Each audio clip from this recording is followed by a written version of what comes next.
Well, we still got the Pittsburgh boys. Okay. No bio. What? I refuse a bio. You did one last time. Yeah, we're not going to do it this time. Anybody else is. All right. Fine. I'm not even going to ask anymore. I'll do a bio, Jay. Thank you. I don't need one. I'm gonna start out with something light here. I don't think I brought 10 minutes worth. That's all right. That's all right. Stuff, but, Do what you can. all right. This one's called Mother Girth. Nice. So, got those 30-pound blues. Nothing fits. Tried and succeeded in pouring myself into these size 10s. Had to unbuckle after dinner though. A true battle of the bulge. I set rules to break them. No soda, so I buy one. No eating after 9 p.m., so I cook dinner at 10. Before my third child, I was in a size 6. I've got about 5 outfits and the rest of my wardrobe is still off limits. I see a slight double chin forming. I'm constantly sucking in my gut from the C-section experience. According to the Board of Health, I'm 1 pound shy of clinical obesity. In a few months, I'll be 40. Is this how I'm to bring in my best yet decade? Engulfed in lard. Sorry. Engulfed in lard and guilt-ridden over eating my own birthday cake. When is the time to shed? I don't want to go through the trouble of buying new clothing to accommodate the fat I have accumulated. Why have I not incorporated any tricks to the slimming trade? A glass of water before every meal. 30 minutes cardio daily paired with calisthenics and isometric contractions. Juice over anything carbonated. I think I can follow these simple guidelines. I just have to want to. That inner fatigue is real, though. Is this really self-imposed limitation? Why can't I seem to focus on the girth elimination process? Maybe I shouldn't be trying. Maybe my body doesn't want to because it isn't time yet. My baby girl, Olivia, lays on my rolls, and they're like pillows to her, where she falls fast asleep. She was premature and needs that extra assurance that mom is a sensation of soft and welcoming warmth, something my girth provides. Olivia nestles and nuzzles me, observes the world from a living cushion of comfort. I suppose, as was the case with my boys, when she is up and running on her own and approaches 3T, 4T status, I can get back to my brown flared bottoms and my mint green jacket. Thus, I should just enjoy this. I'm having cake later.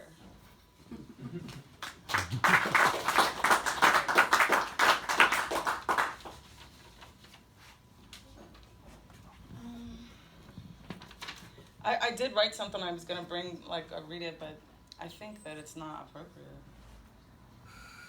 You should hear some of the stuff that we have. Should I just read it then? I would. Okay, I'm going to work up to it. And you've seen some of the stuff we post in the group. I do. Yeah, so. Okay, cool. Because I just didn't want to be the asshole. Yeah, there are cookies are out there. Then we should ask them. Okay, so I don't have a title for some of this stuff. This has no title. This one's called Blunts and Bass. Well, no, it's not. That's the first line. Sorry, I just lied to all of you. Blunts and bass, straight-faced meditation, and core vibrations. That summer we burnt. The sun singed us. And something more, perhaps a series of things. Heat, the raucous melee caused by cookouts gone wrong. Red and blue instead of barbecue, made it more memorable somehow. Hit 'em up and who shot ya, back and forth. We knew that drama was contagious though. Shadow walking, making that connection before texting existed, before messages were sent. During that two-way page phase tech was stuck in for a bit. The unseen, he said, from the moon to the earth, and had verses galore. We could speak each other, think each other up, appear, arise, just in time and clearly in sync, crystal. We were slithering about after midnight, white blotter style, out of our bodies and minds, trying to find a way back before dawn. Dodged lesser primates, heard the trees warning us, fled to where the shadows would not bother to find us, that deeper darkness. Kingdoms in the sky and the stars were only holes in the fabric to show us that light was poking through, and that if we could see it, we could have it too. But what an overwhelming distance. The unseen, his view changed from static to dynamic, accompanied by pulsing colors which emanated off every living object. But it stayed that way. Thus, the content of his conversations turned into confusion for too many. Only a few understood. The rest gave us their backs. Reggae festival near Three River Stadium, puffing through the miles, Garcia Vega's snacks, some gum and soda. We were back on track, it seemed.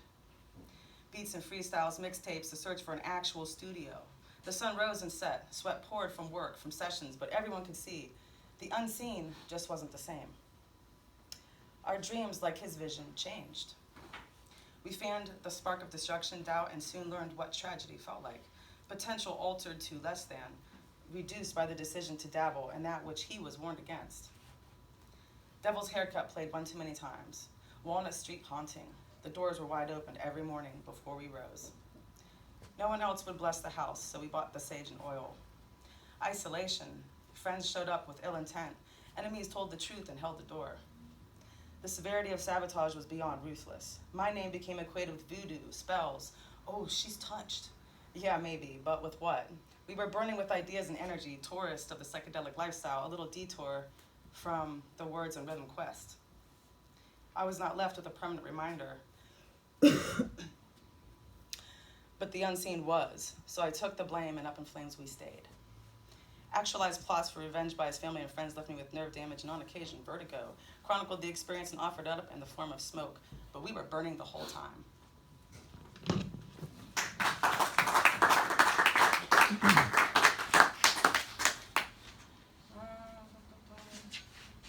I see if I had a water, I could do the professional poet thing and like take a break and talk and act like I'm not really fucking nervous right now. But I don't have any water, so now I'm just gonna struggle for a second. I got you. Hold on. Just be nervous. Okay, that's cool. Thanks, Luke. Very good.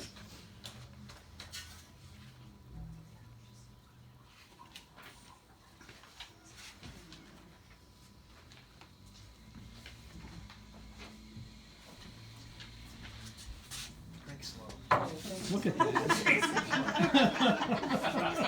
Taking my time. That's professional. No blades. Drinking for effect now. Okay. Let's see.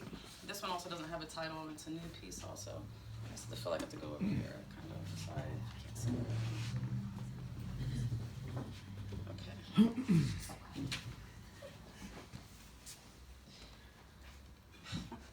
Sorry, I'm moving all this stuff. Thank you. Okay. A spider bit me in the middle of my upper lip as I slept. I was being summoned and silenced simultaneously. My webs were pulsating too profusely, and the parallels caught me between the extremes. There was Mitch, the self-proclaimed Wiccan power hunter, and Reverend Barr, a self-proclaimed man of God from Georgetown, South Carolina. They both appeared out of thin air in the course of 7 days and vanished just as abruptly.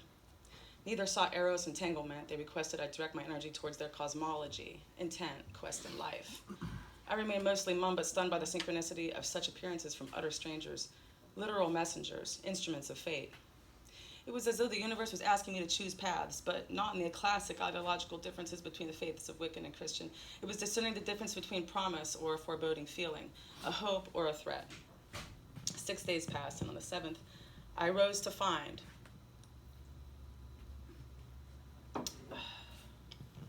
a spider left a knot in the middle of my upper lip as I slept. It was dark red and swollen, tender to the touch. As a sales associate at a gas station in Surfside, my regular customers thought for sure I'd been hit, and I had, but it was no fist, just a reminder that I must choose my words wisely lest they land me in jeopardy.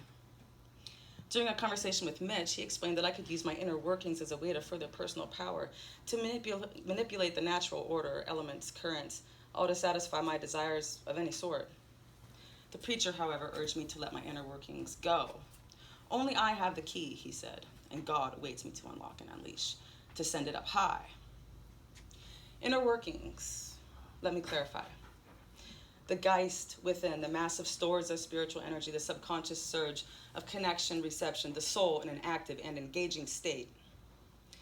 I needed space to meditate on all I'd heard and what was exchanged between the power hunter, the Reverend, and I. Took a midnight stroll down the beach, and after a long while of the ocean's waves assuaging me, I sat down upon a wooden stairway which led to an empty vacation home. Almost there.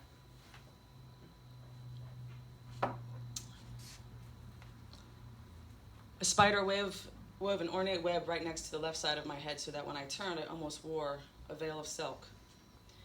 I was mesmerized at the sight, but also afraid of being so close. I knew whatever crossroads I had just embarked upon would impact my life for many moons to come, that I had spun my own webs via mere conversation, and thus needed to openly express my decisions to end what felt like a tug of war, where falling is abyssal. I told the Wiccan I was not interested in pursuing any line of his beliefs, and shortly thereafter drove to Georgetown from Myrtle Beach to find the church Reverend Barr spoke of. I still had the card he left, and the address was printed clearly in the middle, but it didn't exist. How? I stopped at 2 different gas stations and also asked a few pedestrians if they were familiar with the Reverend Barr and the Georgetown Church of Deliverance. No one had heard of it. I saw neither the Wiccan nor the Reverend ever again. A spider told me to watch, hear, utilize my senses so that I may find the best path I can. Many webs were woven in my name with dark intent. Had I not listened, I would have never made it safely back to Pennsylvania. How odd that the spider was my friend.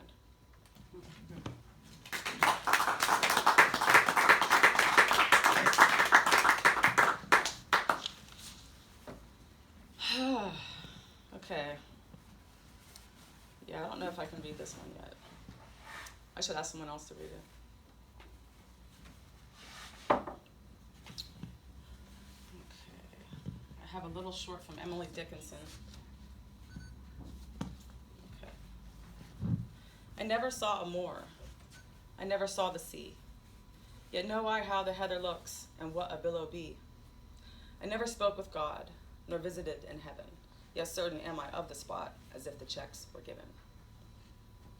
And that was circa 1865. I like reading old stuff, you know. And I got another one that's I selected just because I thought I should read it tonight for some reason. Okay, it's called The Ballad of Ira Hayes. Okay, I can't hold it like that though. Sorry. The Ballad of Ira Hayes. Call him drunken Ira Hayes. He won't answer anymore. Not the whiskey-drinking Indian, nor the Marine that went to war. Gather round me, people, and a story I will tell about a brave young Indian you should remember well.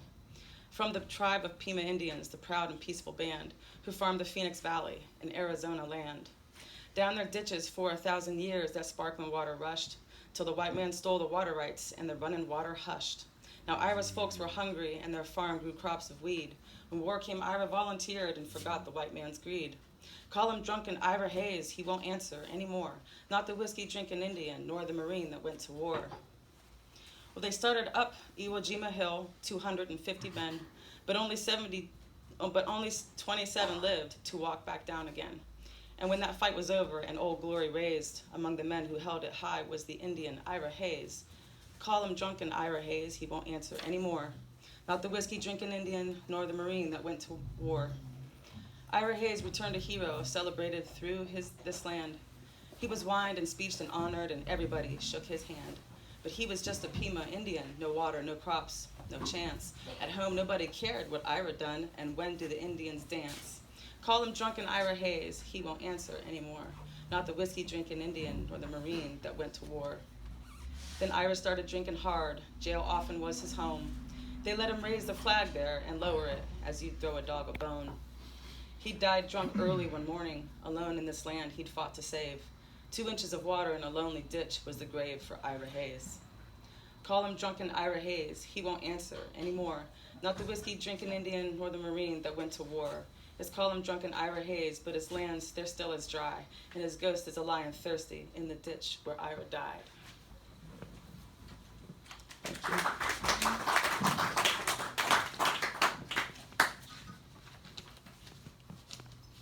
Still good for time, or Go should I for just- it. Okay. There's one more. This is I didn't tell you who that was that I read that. That was Peter LaForge. Peter LaForge that did the last piece. I forgot to tell you guys. And this one's an Emerson piece, Ralph Waldo.